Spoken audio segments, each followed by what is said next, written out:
So guys, what's going on? I hope you guys are well. So guys, remember, in 2.5 hours time, I'm going to be on live talking Canelo Billy Joe Saunders.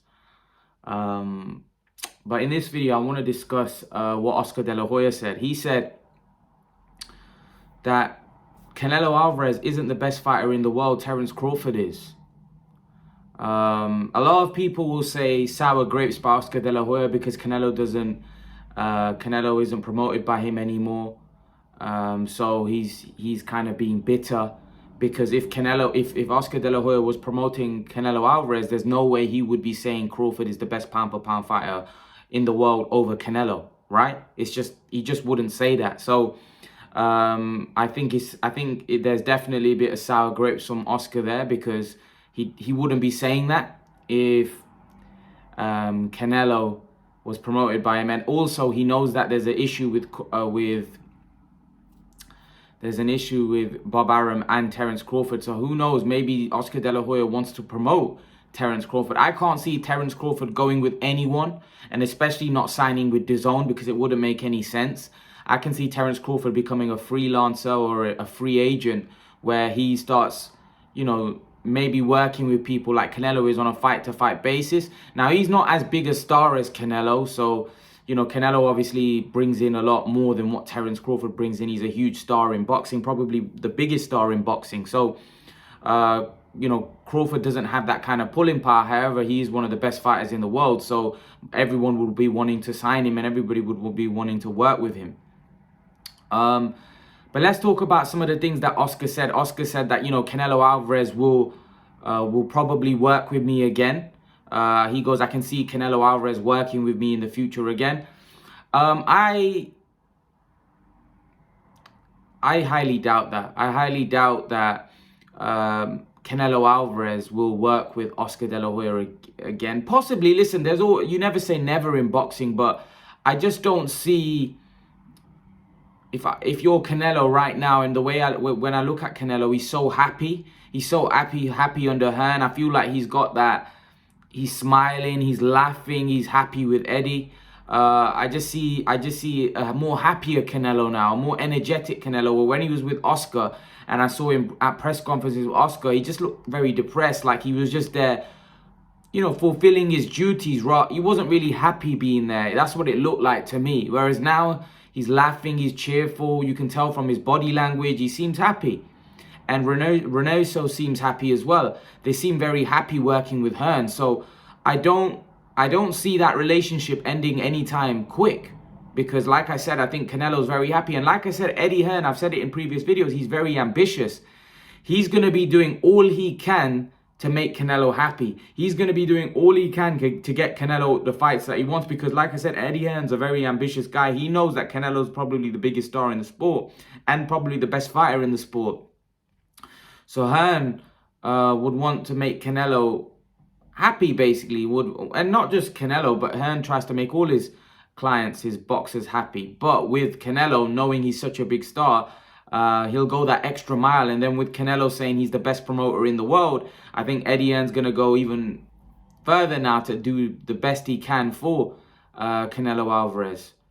And I don't think that relationship's going to end anytime soon, if I'm totally honest with you. I think Eddie Hearn's going to do all he can to break boundaries and try to create history with Canelo, because I do think that Canelo's profile will increase under Eddie Hearn. I think Eddie Hearn's very good at building fighters and making them bigger stars than what they already are. Like, Canelo's already a superstar. So Eddie Hearn's already got a superstar. I feel he can make Canelo even bigger. When Eddie Hearn says, I can make Canelo even bigger and make him an even bigger star globally, I believe him.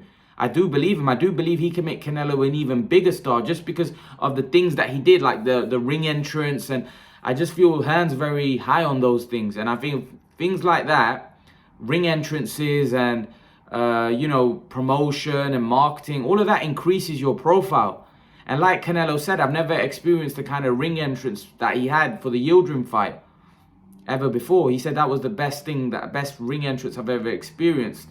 And like I said, Hearn's all about breaking boundaries. I won't be surprised if Hearn takes Canelo to Mexico and fills out 100,000 stadium. Now, someone pointed out that, you know, the biggest stadium in Mexico is 87,000. I thought there was bigger stadiums in Mexico than that. I felt like there was a stadium that was 150,000, but probably I got it wrong. But yeah, 87,000 is the biggest stadium in Mexico.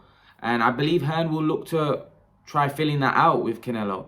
And I feel that he's going to try to make Canelo an even bigger star, like I mentioned. But let's come on to some of the Oscar De La Hoya's comments about Canelo not being the best fighter in the sport of boxing and Terence Crawford being the best fighter. Now, Terence Crawford is a quality fighter. Has got excellent skills and an unbelievable talent, no doubt. But for me, he's not the best fighter. He's not the best fighter over Canelo. Canelo's resume is second to none. And it doesn't compare. Canelo is walking through champions right now. He's a 4-division world champion. Crawford's a 3-division world champion. He just smashed up Kovalev at 175 pounds. He walked through Callum Smith at 168.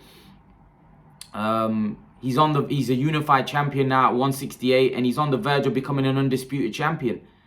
And if you look at the resume that Canelo's got, it's on another level to Crawford. If we're honest, let's be honest. Like when you look at his resume, like Khan, Trout, Lara, Kovalev, Jacobs, Golovkin, Callum Smith. You know, that is an unbelievable resume. Cotto, you know, Mosley. I know Mosley was shot and faded, but nevertheless, he is still a good fighter. And Canelo Alvarez's resume is stacked. And now he's about to face Billy Joe Saunders. Then he's going to face Caleb Plant after that. That resume is looking thick. That resume is looking unbelievable right now for Canelo. So Crawford hasn't got that resume. Crawford's got all the skills in the world and he's very talented, but he can't seem to get the top guys in the ring with him in the welterweight division. I just don't think you could put Crawford ahead of Canelo in any shape, way, or sense. I think only a Crawford fanboy would put him ahead of Canelo right now. I think when you look at it objectively, when you look at it from a neutral standpoint, Canelo right now is the #1 guy, even in terms of best fighter. Forget the biggest star in the sport. I'm talking best fighter in the world is Canelo as well. Canelo right now, is the way he's beating guys, beating them so easily. And his resume is among the best in boxing. Him and Manny Pacquiao are probably the only two two active fighters that are still fighting. You know, Manny Pacquiao's towards the end. He may even retire soon.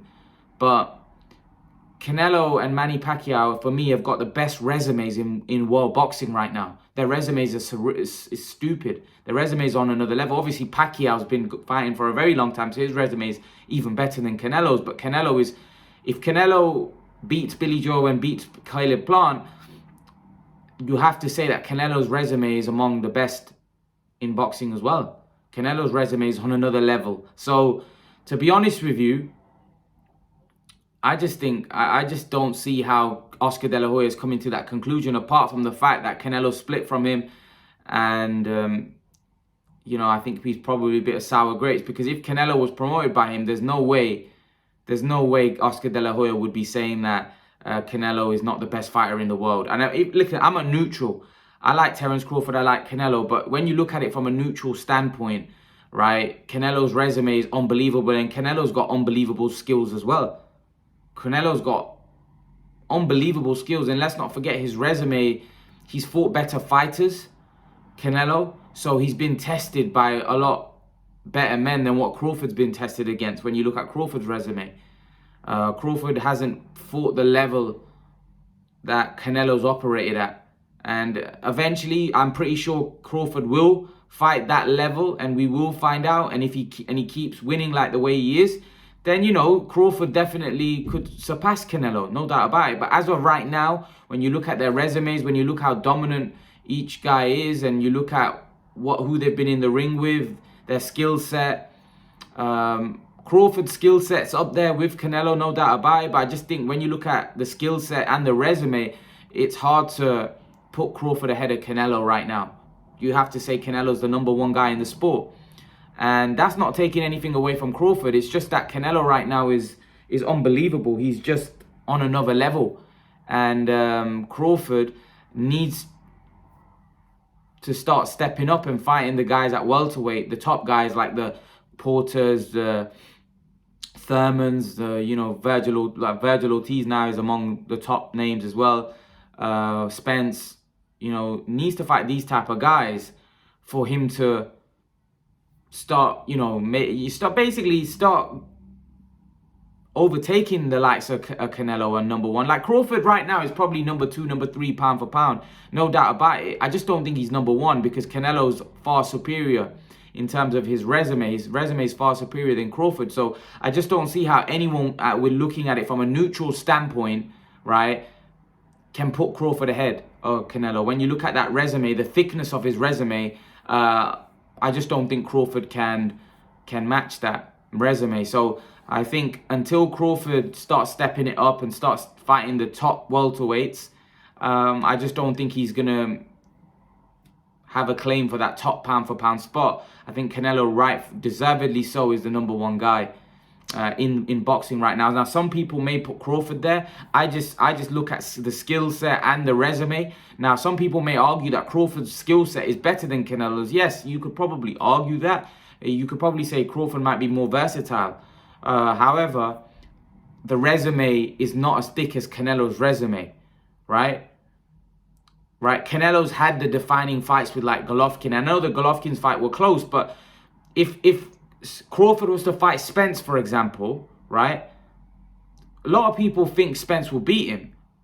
That fight will probably be close. So when you fight the top opposition in around your weight class, like Canelo fought Golovkin, Golovkin's a killer. Golovkin's a top guy. It's just basically like what it would be like for Crawford fighting Spence.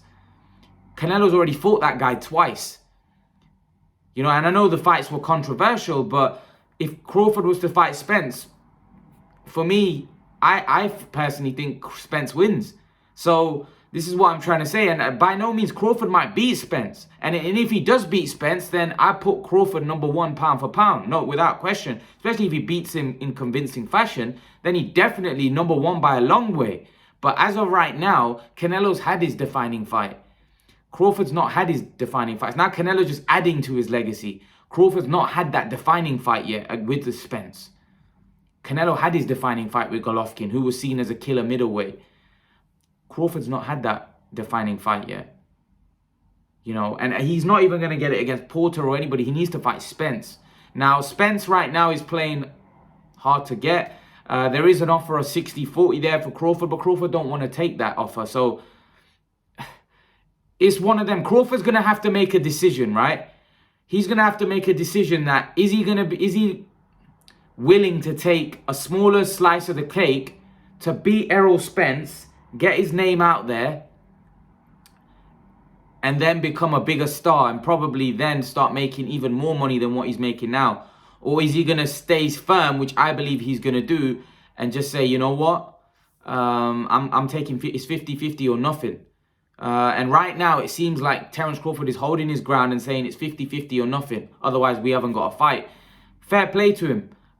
He may have to make that decision, and I think it's entirely his call. But if he doesn't fight Spence, that for me will affect his legacy. Of course, it'll affect both of their legacies, depending on what Spence goes. If Spence goes up, moves up divisions, and starts beating top guys in the divisions above, then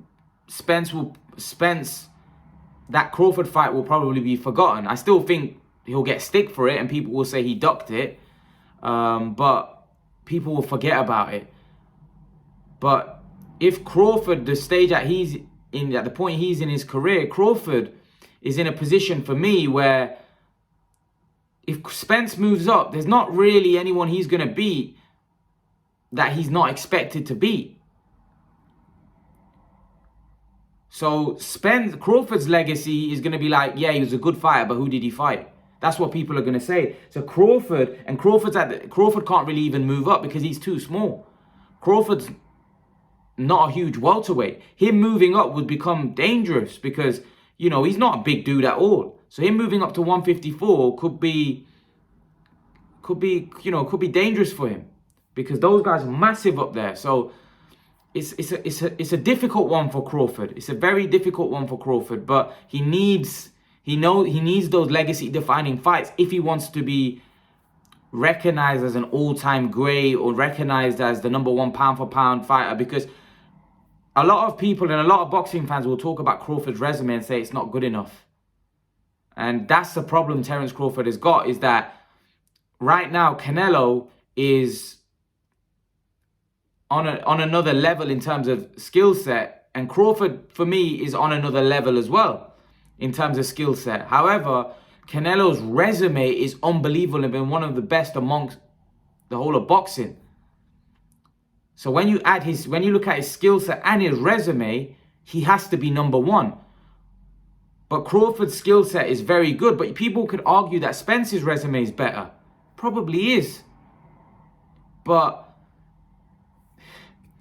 for me, Crawford's a more versatile fighter than Errol Spence, and Crawford has moved up more divisions. So that's why I have Crawford #2.